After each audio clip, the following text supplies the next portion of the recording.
उद्या उद्या आठले साहेब काहीतरी सांगतात, हे त्यांना काय येतंय ते काहीतरी सांगतात. अरे पण त्यांनी काहीतरी विचार केलेला आहे ना, त्यावरती वाचन केलंय, अभ्यास केलाय, मनन केलंय. तर ते आधी स्वीकारा, आणि नंतर तुमच्या बुद्धीला पटत असेल तर घ्या, नसेल तर सोडून द्या. पण ते स्वीकारायला तर पाहिजे हवं अगोदर. तर ते होत नाही. आता याच्यामध्ये काही शुद्ध उच्चार जसे हवेत. आता तुम्ही सुधीर फडकेंचं गाणं ऐकलं असेल, त्यातले श वगैरे जे उच्चार आहेत ते काही लोकांना अति केल्यासारखे वाटतात, परंतु त्या उच्चाराशिवाय अर्थ त्या याचा बरोबर प्रतिबिंबित होत नाही. तसे बरोबर. न चा उच्चार, ण चा उच्चार, क्षचा उच्चार, क्षचा उच्चार, या उच्चारामध्ये खूप फरक लोकांच्या असतो आणि ती भाषा अशुद्ध होऊन जाते. काही वेळा त्यामुळे अर्थ बदलला जातो. लोकांचा अर्थ फार महत्वाचा आहे, उच्चार इतकाच असं मला वाटतं. तुम्ही याविषयी काय सांगा?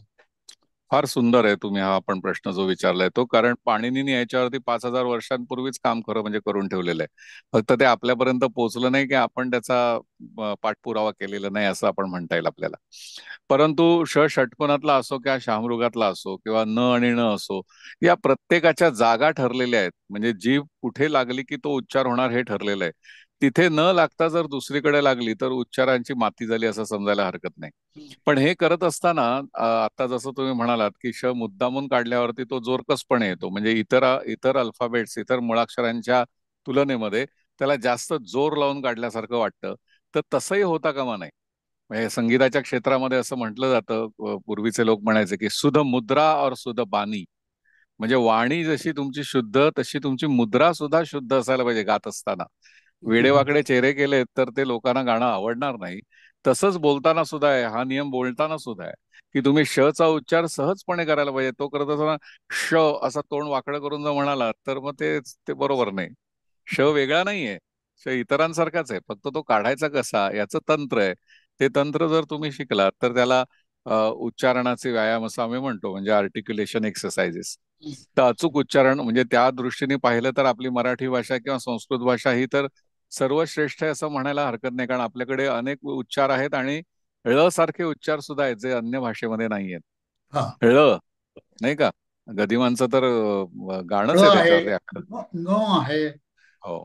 वाङ्मय, त्यातला तो वाङ्मय असे जे ङ हा आहे. ते असे विशिष्ट पण उच्चार आता आहेत नवीन त्याच्याकडे. नवीन काय म्हणूया व्याकरणकर्त्यांनी लोकांना येत नाही असं समजून ते काढूनच टाकायच्या मागे लागलेले आहेत. म्हणजे लोकांना येत नाही तर आपण शिकवायला हवं हे विसरून, ते येत नाही ते काय आवश्यकता नाही, काढूनच टाका असं म्हणून जे केलंय ते फार मोठं पाप झालं. हा. कारण जे जुनं होतं त्याच्यात भर घालायच्या ऐवजी ते छाटूनच टाकलं त्यांनी सरळ.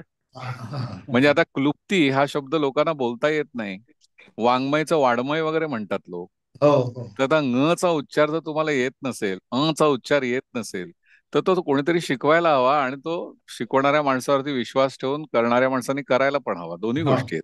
हो. त्यामुळे आहे, उच्चारणाचा उपयोग करता पण येऊ त्याची शकतो. वेगवेगळी स्तोत्र आपल्याला जी शिकवली जातात त्याच्यामध्ये आपोआप जिभेचे व्यायाम होत असतील. सुंदर. कारण आपल्याकडे श्लोक पर्वचा म्हणण्याची पद्धतच होती ना, संध्याकाळी हा, हातपाय हा. धुवायचे घरी येऊन आणि मग श्लोक म्हणायचे, पर्वचा पाढे. आपोआप हे संस्कार होत होते. आणि कसं आहे माहितीये का, आजूबाजूचं वातावरण कसं असतं ना, त्यावर सुद्धा आपले उच्चारण अवलंबून असतं. एखादा मुलगा गल्लीच्या नाक्यावरती जर आठवडाभर उभा राहिला तर तो सुद्धा गल्लीच्या नाक्यावरची भाषा बोलायला लागतो. हो. आपण एक ती कथा लहानपणी वाचली होती की एका विद्वान माणसाच्या घरी दोन पोपट होते. एक देवडीवर लावला होता आणि एक त्यांनी त्याच्या बैठकीच्या खोलीत लावला होता. आणि एक परदेशी पाहुणा आला.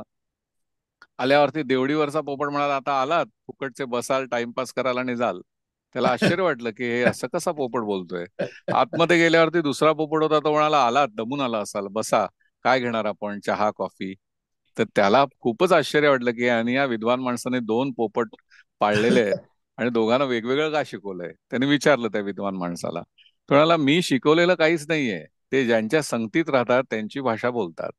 आता देवडीवरती मजूर वर्गातले लोक बसलेले असतात, आमच्या घरामध्ये काम करणारे किंवा काय, ते जी भाषा बोलतात तसं ते ऐकून ऐकून पोपट ती भाषा बोलतो. इथे या बैठकीच्या खोलीमध्ये वेगवेगळे प्रांतातले लोक, विद्वान लोक येतात, त्यांची वेगळी भाषा असते बोलताना.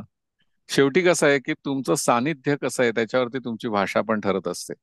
हा. आणि त्याच्यामध्ये मग शुद्ध अशुद्ध असं मानण्याचं काही कारण नाही. ती बर. सगळीच भाषा, म्हणजे कुठलीही बोली ही अशुद्ध नाही. माझे गुरुजी तर सांगायचे की तुला अशुद्ध सुद्धा शुद्ध स्वरूपात बोलता आलं पाहिजे. खरंय की नाही? म्हणजे आता एखादा समजा रोल मला मिळाला आणि तो कुठेतरी गावरान भाषा असेल, तर मी ती बोलत असताना ती गावरानच वाटायला पाहिजे. ती मराठी, मुंबईची मराठी वाटता कामा नये. बरोबर. म्हणजे अशुद्ध आहे ती शुद्ध स्वरूपात बोलता आली पाहिजे. हा, नाही हा. का? तसं आहे ते. पण आवाजाची पोत म्हणजे नक्की काय हो? त्याला ऑक्टेव म्हणतो आपण, म्हणजे छान. हे जे सात स्वर आहेत ते पोत आहे का नाही अजून नाही नाही काय आहे? नाही नाही, ते ऑक्टेव इज डिफरंट. आणि पो त्याचा अर्थ होतो टेक्स्चर. बर. टेक्स्चर अगदी सोपं आहे. की खास करून महिला मंडळांना तर हे फार आवडेल. साडीची खरेदी करायला दुकानात गेल्यानंतर पदराला हात लावून जे केलं जातं, म्हणजे विकत घेण्याच्या साडीच्या पदराला हात लावून जे केलं जातं त्याला टेक्स्चर म्हणतात. की आपल्या हाताला तो कसा स्पर्श वाटतोय, की जो जेणेकरून साडी नेसल्यानंतर तो अंगाला कसा वाटेल, तो गुळगुळीत आहे का खरखरीत आहे, कसा आहे. तसाच आवाजाचं पण आहे. की आवाजामध्ये असलेला गुळगुळीतपणा किंवा खरखरीतपणा, तो आवाजाचा पोत असं म्हणता येईल. म्हणजे तुम्ही मलमल असेल किंवा सॅटिन असेल त्याला हात लावल्यानंतर तुम्हाला कसं वाटतं, आणि तेच गोंडपाटाला हात लावल्यानंतर कसं वाटतं. तर ते जे वाटणं आहे की नाही, ते आवाजातनं जेव्हा तुम्ही दाखवता तेव्हा तो आवाजाचा पोत ठरतो. म्हणजे अच्छा. मी तुम्हाला जर सांगितलं की काय आटले साहेब सरबत घेणार का, काय आटले साहेब सरबत घेणार का, तर तुम्हाला घ्यावंसंही वाटणार नाही. कारण पोतच इतका बिघडलेला आहे की हा हा. माणूस काय सरबत पाजणार आपल्याला, काही शक्यता नाही. म्हणजे नाटकाचा अभ्यास ही भूमिका करताना ह्या पोताचा उपयोग करावा लागत असेल. चिकारच, नुसताच पोत नाही. म्हणजे आवाजाची जी वैशिष्ट्य आहेत ती सगळीच त्याच्यामध्ये वापरली जातात. आवाजाची काही वैशिष्ट्य तुम्हाला सांगतो मुद्दामून. हा, हा. पहिलं वैशिष्ट्य आहे ते म्हणजे व्हॉल्यूम, आवाजाचा बर. आकार. तुम्हाला तो आकार कमी जास्त करता आला पाहिजे, आवश्यकतेनुसार वापरता आला पाहिजे. म्हणजे तुम्हाला उच्च स्वरामध्ये बोलता आलं पाहिजे, तुम्हाला ओरडता आलं पाहिजे, आणि तुम्हाला कुजबूज सुद्धा करता आली पाहिजे. जिथे कुजबूजच आवश्यक आहे तिथे कुजबूजच करायची आहे. तिथे मोठा आवाज लावून चालणार नाही. म्हणजे बर. जिथे सुईचं काम आहे तिथे दाभण कशाला, असं हा. जुन्या काळातली म्हण आहे. की एखादा फुगा फोडायचा आहे तर सुई लावली तर फुटणार आहे, त्याच्यासाठी दाभण आणायची काय गरज आहे. बर. तर आवाजाचा व्हॉल्यूम ही गोष्ट अशी आहे. म्हणजे आवाजाचा आकार असं आपण म्हणूया. दुसरा म्हणजे आवाजाचा पिच. पिच म्हणजे पट्टी. कुठल्या पट्टीमध्ये तुम्ही बोलताय, हाय पिच मध्ये बोलताय का लो पिच मध्ये बोलताय. म्हणजे high octave, low octave, middle octave, इथे ऑक्टेव येतो. ऑक्टेव याचा अर्थ पट्टी.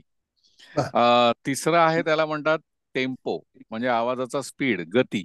किती भरभर किंवा हळूहळू तुम्ही बोलताय त्याला म्हणतात गती. अ, बर. चौथा आहे इंटेन्सिटी. म्हणजे आवाजाची, ध्वनीची तीव्रता. आणि पाचवा आहे आपण त्याला असं म्हणू शकतो की फिलिंग्स किंवा इमोशन्स. की किती इमोशनली तुम्ही बोलताय, त्या भावना किती घालताय त्याच्यामध्ये. आता बर. गमतीचा भाग असा आहे की यातलं एकही वैशिष्ट्य हे स्वतंत्रपणे येत नाही. म्हणजे नुसताच आवाज वाढलाय पण तुमचं बोलणं आहे ते वरच्या पट्टीमध्ये गेलेलं नाही, खालच्याच पट्टीत आहे, असं नाही होऊ शकत. तर जसा आवाज वाढेल तसा त्याचा पिच पण वाढेल, तसा त्याचा टेम्पो पण वाढेल, तसा त्याचा इमोशन्स पण वाढतील. म्हणजे हे एकात हातात हात घालून येतात सगळे. जसा एक वाढला तसा दुसरा लगेच वाढणार. ती मला त्याची वाटतं गंमत आहे. तुमची आवाजाची परीक्षा झाली, तुम्हाला काही स्वगत म्हणायला सांगितलं होतं का सुरुवातीला? कुठे? तुम्ही एक कुठल्या तरी एका भाषणात मी तुमचं हे ऐकलं की खूप एक पानभर ते स्वगतच होतं जवळपास, किंवा या प्रकारचं आहे. स्वगत तर मी रेकॉर्ड पण केलेली आहेत, माझ्या युट्यूब चॅनलवरती आहेत, अवश्य पहा. हा, त्याच्यामध्ये मी एकच प्यालामधलं स्वगत आहे, त्याच्यानंतर आपलं संभाजी महाराजांचं एक स्वगत आहे. हा, पण हा, मला स्वगत म्हणण्याचा अनुभव कधी मिळाला तर मी संस्कृत नाटकांमध्ये कामं करायचो. हा. तर एकदा जगन्नाथ शंकर शेठ यांच्या जीवनावर आधारित अ, नाटक होतं ते. विद्याधर गोखल्यांनी लिहिलेलं आहे, मूळ मराठी बर. नाटक विद्याधर गोखल्यांनी लिहिलेलं आहे. बर. त्याचं संस्कृत मध्ये रूपांतर गिरगावमध्ये संस्कृत तज्ज्ञ होते, मी त्यांच्याकडे शिकायचो सुद्धा. वसंतराय नानिवडेकर असं त्यांचं नाव होतं. तर बर. त्याने त्याचं संस्कृतमध्ये रूपांतर केलं होतं आणि गिरगावातल्या ब्राह्मण सभेने ते स्टेजवरती, मंचावरती आणलं होतं. त्यामध्ये नाना शंकर शेठांची भूमिका डॉक्टर दाजी भाटोडेकर करायचे. बर. आणि मी कमिशनर फोरजेटची भूमिका करायचो. बर. त्याच्यामध्ये तो कमिशनर फोरजेट म्हणजे 1857चा एक पार्श्वभूमी अशी त्या नाटकाला होती. की 1857 साली स्वातंत्र्याचं पहिलं बंड झालं किंवा उठाव झाला. आणि त्याचं लोण मुंबईपर्यंत पसरलेलं आहे की काय, आणि त्याला नानांची फूस आहे की काय, हे बघण्यासाठी कमिशनर फोर्जेट वेश पालटून त्यांच्या वाड्यामध्ये शिरतो आणि त्याचा शोध घेण्याचा प्रयत्न करतो. असा त्याच्यामध्ये एक प्रसंग होता, सीन होता. आणि कमिशनर फोर्जेट हा होता ब्रिटिश कमिशनर, पण तो हिंदुस्थानात राहिलेला असल्या कारणाने त्याला बऱ्याचशा हिंदुस्थानी भाषा व्यवस्थित बोलता यायच्या. आणि त्याची बर. खासियत ही होती की तो रात्रीच्या वेळेला वेषांतर करून मुंबईभर भटकायचा. तेव्हा अर्थात मुंबई आजच्या एवढी नव्हती, हा. पण मुंबईभर भटकायचा आणि कुठे काय चाललंय याचे तपशिलाचे नोंद घ्यायचा. कुठे 2 नंबरचे धंदे चाललेत वगैरे, कमिशनर असून. हम्म. तर तो स्वाभाविकपणे वेषांतर करून नानांच्या वाड्यामध्ये येतो आणि नाना ओळखतात त्याला की हा फोर्जेट आहे, पण ते दाखवत नाहीत. आणि ते बर. सांगतात की घरच्या नोकराला हाक मारतात, अरे म्हणे शास्त्री बुवा आलेले आहेत पुण्याचे, आणि त्यांना बसायला हे घाल, हरिणाजीन घाल, काहीतरी हरणाचं कातडं पांघर तिकडे जमिनीवर. तर हरणाचं कातडं आणून घातलं जातं. बरं, हा ब्रिटिश असल्या कारणाने याला खाली मांडी घालून बसण्याची सवय नाही, त्याला बसता येत नाही, त्याला खुर्चीत बसण्याची सवय असते. मग नाना म्हणतात की उठा, मी तुम्हाला ओळखलेलं आहे, बसा खुर्चीवर. तर त्या नाटकामध्ये कमिशनर फोर्जेट असल्या कारणाने, संस्कृत नाटक असल्याने संस्कृत मधले डायलॉग, आणि तो कमिशनर ब्रिटिश असल्या कारणाने सुरुवात आणि मध्ये मध्ये इंग्रजीतली वाक्य, अशी सगळे गमतीदार सोबत, 2-2, 3-3 सोबत, आणि ती सुद्धा 3-3 पानांची सोबत होती. बर. म्हणजे मला तर एवढी भीती वाटली की यार, सोगत म्हणायचं म्हणजे तुम्ही स्टेजवर एकटेच असता ना हो. हा, हा, सगळीच हा. भावभावना दाखवायची आणि त्यातून मध्येच हे सारखं जे, कारण इंग्रजीचं चलन वेगळं आहे, संस्कृतचं वेगळं आहे. त्यामुळे हा. तो पटकन स्विचओव्हर होऊन संस्कृतवरती आल्यानंतर त्याचा टोनच बदलायचा, परत इंग्रजीत जायचं. हे अच्छा. कठीण होतं. त्याची सुरुवात फक्त तुम्हाला दाखवू शकतो, कारण आता अख्खं माझ्याकडे मला नाहीये. हा. Oh what a terrible disaster, what a horrible mutiny, अहो दारुणोयम विप्लवः, अतीव रौद्रोयम सेनाक्षोभः, अतिमात्र भैरवम खलु सैनिक क्षोभ ज्वलनस्य ज्वालानां तांडवम इदम. आता हे असं जात जात परत तो इंग्लिश मध्ये बोलणार आणि परत पण मग मजेदार होतं पण. कथाकथनामध्ये याचा पुष्कळ उपयोग होत असेल. काय म्हणता? कथाकथनामध्ये याचा पुष्कळ उपयोग होत असेल या सर्व मी तर वेगवेगळ्या. असं म्हणेन की कथाकथन ज्याला आलं ना, त्याला आवाजाच्या क्षेत्रातल्या बऱ्याचशा गोष्टी लिलया येऊ शकतात. याचं कारण, कथाकथनामध्ये असलेल्या आवाजातला वापर, चढ उतार म्हणा किंवा इतर, आता मी जे तुम्हाला वैशिष्ट्य सांगितली आवाजाची, ती ही सर्वात जास्त वापरली जातात. गोष्ट हा. सांगणं सोपं नाहीये. एखाद्या माणसाला रंगवून टाकायचं त्याच्यामध्ये, आणि म्हणून मी माझ्या विद्यार्थ्यांना जेव्हा कथाकथन शिकवतो, त्यावेळेला मी त्यांना सांगतो की तुमच्या आजूबाजूच्या लहान मुलांना कोणाला तरी धरायचं, पकडायचं, त्याला सांगितलं, अरे तुला सांगतो एक गंमत सांगतो, ये तुला एक गोष्ट सांगतो. आणि गोष्ट सांगत असताना त्याच्या चेहऱ्याकडे आपण पाहायचं त्या मुलाच्या. हम्म. तो मुलगा अगदी डोळे मोठे करून वगैरे असं आपल्याकडे असा बघत असेल, आणि कथा संपल्यावर ते आणखीन एक सांगणं म्हणाला, तर याचा अर्थ आपल्या कथनामध्ये ताकद आहे. आहे. आणि जर संपल्यावर म्हणाला जाऊ खेळायला, तर समजायचं अजून दिल्ली दूर आहे.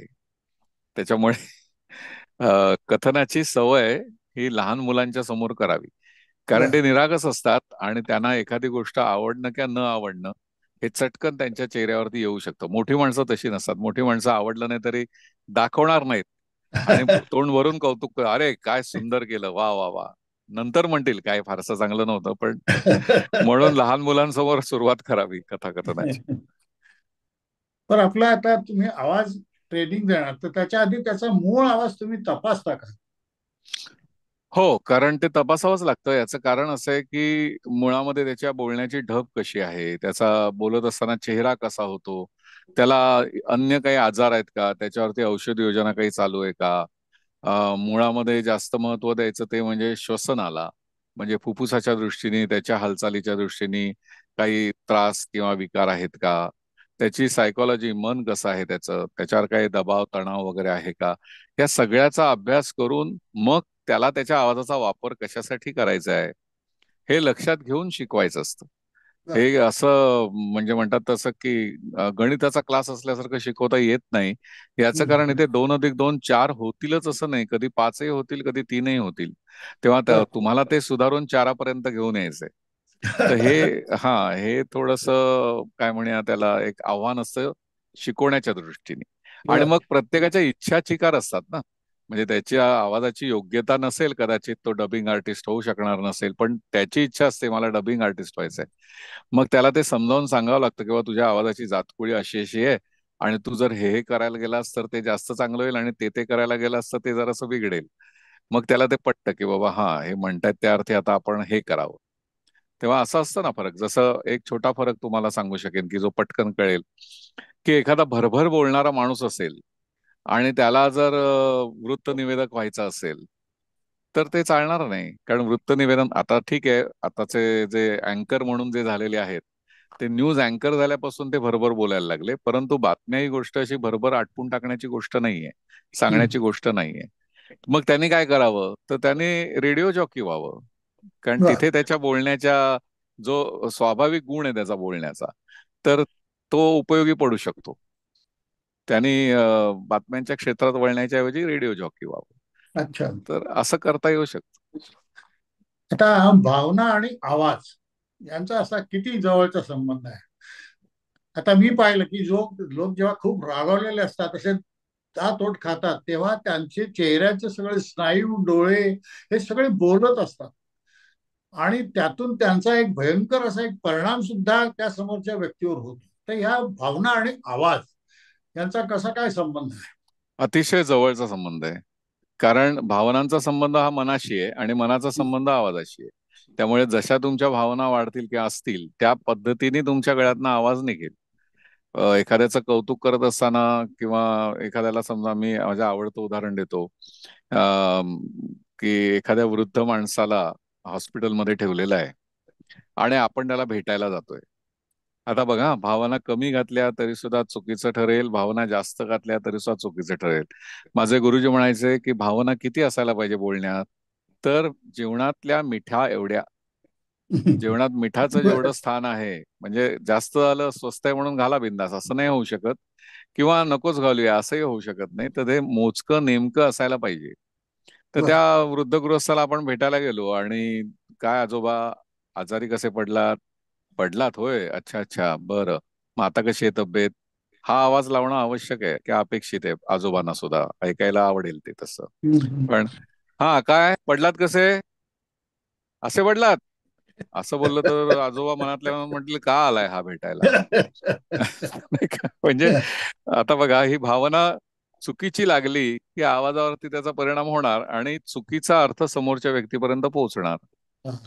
तेव्हा योग्य भावना लावता येणं हे कसब आहे, आणि ते लावता आलं पाहिजे. आता इथे एक गमतीचा भाग तुम्हाला सांगतो, हा. की डबिंग करत असताना भावना कशी लावायची, भावना कशी काढायची गळ्यातनं. तर ते करण्यासाठी ते कॅरेक्टर आपल्याला चित्र स्वरूपामध्ये दिसत असतं. त्याचा चेहरा दिसत असतो, त्याने घातलेले कपडे, त्या एखाद्या त्या प्रसंगाच्या काय म्हणूया, त्याचा प्रसंग आपल्याला दिसत असतो, आणि त्यानुसार त्याने तिथे आवाज लावलेला असतो. ते सगळं कल्पून, आपण ते आहोत असं कल्पून आपल्याला आवाज लावायचा आहे. लक्षात घ्या, हे कठीण काय, की आपण कपडे घालू तिकडे नाटकामध्ये किंवा सिनेमामध्ये, तसे तशा पद्धतीचे, तसं लाईट असेल, तसा मेकअप असेल, तशी सिच्युएशन असेल. पण आपण डबिंग थिएटरमध्ये टी शर्ट आणि जीन्सची पॅन्ट घालून बसलेलो आहोत, तर आपल्याला ती भावना आणावी लागते पहिल्यांदा. तर तसा आवाज आपल्याला लावता येतो. नाहीतर काय होतं, अर्धे अधिक लोक काय करतात, की कपडे शिवायला घालतात, शिवून ठेवतात, आणि मग मूल जन्माला घालतात. तर असं होता कामा नये. म्हणजे मूल जन्माला आल्यानंतर तुम्ही मेजरमेंट घ्या, माप घ्या, आणि मग झबलं शिवा. तुम्ही झबलं अगोदर शिवता आणि म्हणता आता या मापाचं मूल जन्माला आलं पाहिजे, असं नाही होऊ शकत. तर भावना ह्या तुम्हाला समोर बघून काढाव्या लागतात. आता जिथे कार्टून फिल्म्स असतात तिथे तर काय, तयार केलेलं अॅनिमेशन आहे ना ते. त्या अॅनिमेशनला आवाज द्यायचा, तर हा. त्यासाठीच तो खूप हाय पिच मध्ये किंवा खूप लो पिच मध्ये वगैरे काढला जातो. अॅनिमेशन हे लोकांवरती जास्त प्रभावीपणे काम करण्यासाठी, म्हणून त्याचा स्पीड, म्हणजे त्याचा वेग पण जास्त असतो. म्हणून बघा, की कार्टून बघणारी लहान मुलं असतात, ती आपली नजर हटवत नाहीत टीव्हीवरनं, सातत्याने बघत बसतात. जरा ते इकडे तिकडे बघणार नाही. त्यांना म्हणा, काय बा जेवायला चल, हात हात पण असा करते, बघणार पण नाहीत फोनवर. तर त्याला तिथे आवाजाची गंमत तिथे आहे, पण नुकसान पण तिथे आहे. याचं कारण, एवढ्या हाय पिच मध्ये किंवा एवढ्या लो पिच मध्ये बोलण्यासाठी आपला आवाज तयार असायला हवा. तो जर नसेल, तर आवाजावरती विपरीत परिणाम होतो. आणि साधारणपणे मी असं पाहिलंय, म्हणजे खूप जणांना पाहिलंय, की एक 3-4 वर्षामध्ये तुमचा मूळचा आवाज सुद्धा खराब व्हायला लागतो. बर. म्हणजे हो, कारण एवढा हाय पिच मधला आणि लो पिच मधला आवाज काढणं हे आवाजाला मारक आहे.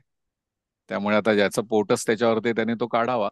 परंतु हम्म. अन्यथा साधं माणसाला माणसाचा आवाज देणं हे त्या मानाने ठीक आहे, चालेल. पण कार्टून फिल्म्सला अॅनिमेटेड कोणती गोष्ट असेल तर त्याला आवाज पक्षी देणं. पक्षी बोलताना दाखवतात, प्राणी पक्षी, गाड्या बोलताना बिड्या काही असू दाखवतात. शकतात हो. काही कॅरेक्टर्स अशी तयार केलेली त्याला आवाज देणं. आणि म्हणूनच त्याला जास्त पैसे दिले जातात मानधन म्हणून. अच्छा. लोकांना असं वाटतं भरपूर मानधन आहे तर तिथेच जावं, कशाला जावं. हा, पण तुम्ही हा. तुमच्या आवाजावरती बळजबरी करताय, असं बर. नाही होऊ शकत. हा.